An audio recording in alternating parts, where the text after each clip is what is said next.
संगीत सरिता।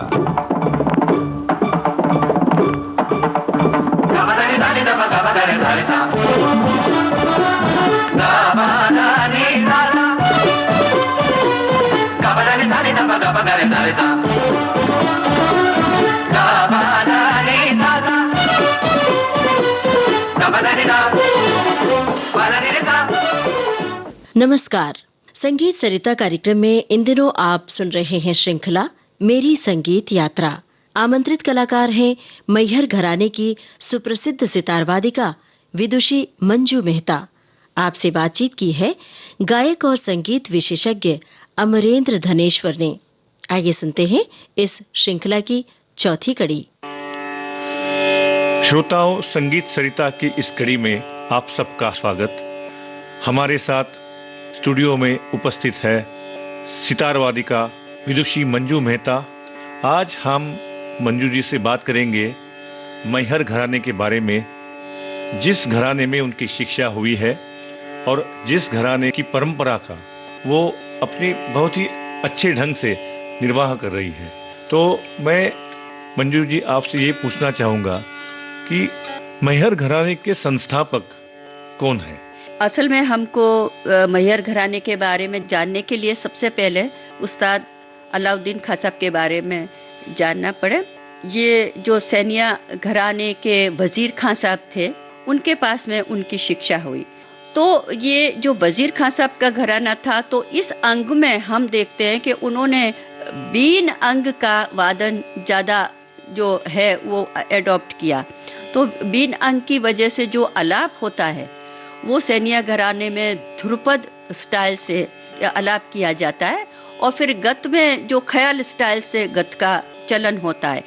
तो उनका जो शिक्षा रामपुर के जो सैनिया घराने से, उसके बाद में क्या हुआ कि ये जो सुरबहार, और ये सुरबहार में ही पहले ज़्यादातर ये आलाप वगैरह बजाया जाता था। और तो स्वर जब उसकी थोड़ी लिमिटेशंस जब सामने आई, तो इसके बाद में गुरुजी पंडित रविशंकर जी ने कई चीज़ों का उसमें बदलाव किया। अली अकबर खां साहब ने और इन लोगों ने मिलके थोड़ा उसमें बदलाव आया। अलाउद्दीन खां साहब की जो परंपरा थी, इसलिए वो थोड़ा थोड़ा उसमें थोड़ा बदलाव आता गया। तो वो अब मैहर घराने के रूप में इन दोनों कलाकारों ने प्रसिद्ध किया। श्रीमती अन्नपूर्णा देवी जी है, उस्ताद अली अकबर खां साहब हैं, पंडित रविशंकर जी हैं। इन्होंने धीरे धीरे इस घराने को डेवलप किया, और उस घराने में सर्टेन जो चीजें हैं वो हमको देखने को मिलती हैं। एक तो ताल की वैरायटी बिल्कुल बहुत ज्यादा है, और हर एक मात्रा से उठ के गत भी जो उन लोगों का उपज है कि वो हो सकती है। अच्छा, और जो आलाप होता है वो उसमें शुरुआत में बहुत खटके या मुर्कियाँ नहीं ली जाती है, जैसे ध्रुपद का आलाप होता है। इसी तरह आलाप के जो 8 अंग है वो शुरू हुए। तो ये हमारे मैहर घराने की खास, और उसमें काफ़ी राग हैं, जो बहुत रागों का चलन है, काफी राग वो लोग बजाते हैं। तो इस तरह से मैहर घराने की एक खास विशेषता है। मेरे ख्याल से आप मैहर घराने में मनरस सप्तक में भी बहुत वादन किया जाता है शुरू में जी, और खरज पंचम के तार बाद में ऐसी जरूरत महसूस हुई कि जब तानों में बजाते हैं तो खरज पंचम के तार में थोड़ा डिस्टरबेंस होता है, तो उसके बाद में तार सप्तक के पर्दे पे एक हुक लगा लिया गया, जिससे कि उसको जब तान आप बजाएं तो वो आलाप के बाद में उसमें दूसरे तार लगा सकते हैं। जी हाँ। अच्छा, मैहर घराने का एक खास राग माना जाता है, मेरे ख्याल से उस राग को प्रस्थापित किया उस्ताद अलाउद्दीन बाबा ने जी। और वो राग है राग हेमंत। जी जी जी। तो क्या आप थोड़ा हमें हेमंत सुनाएंगे आज? मैं आपको सुनाती हूँ।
वाह वाह, क्या बात है।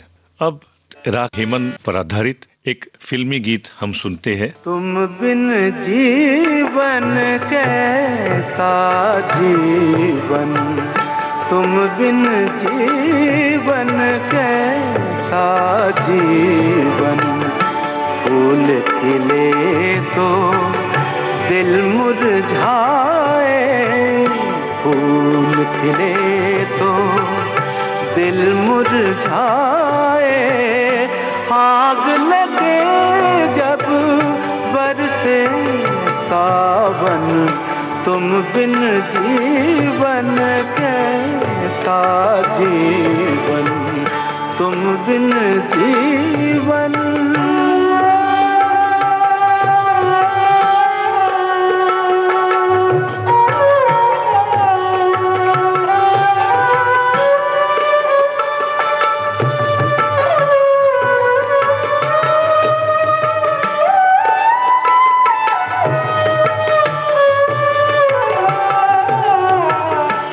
रूठे तुम जब से पिया, रूठे तुम जब से, सुनाता है मन का डेरा, बैरी है दुनिया, बैरी है दुनिया, बाटे कोई क्यों दुख मेरा, अपने आंसू अपना ही दामन, तुम बिन जीवन कैसा जीवन, तुम बिन जीवन।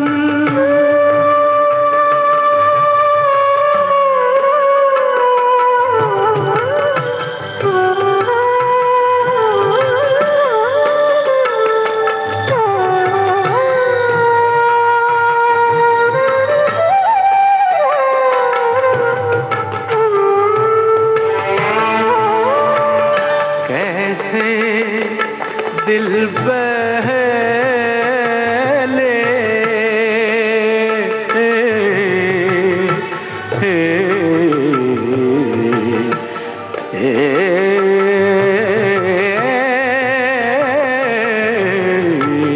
कैसे दिल बहले, हंसना चाहूं रोना आए, ढूंढा जग सारा, ढूंढा जग सारा, कुछ न सूझे कुछ न भाए, तोड़ दे तुम मन का दर्पण, तुम बिन जीवन कैसा जीवन, तुम बिन जीवन।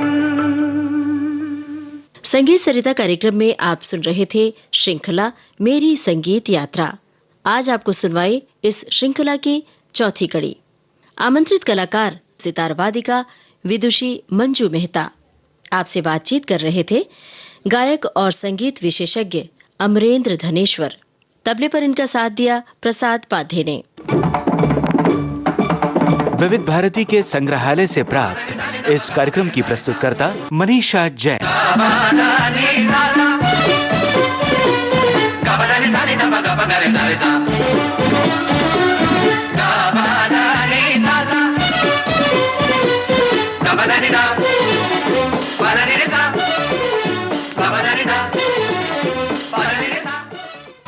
आप सुन रहे हैं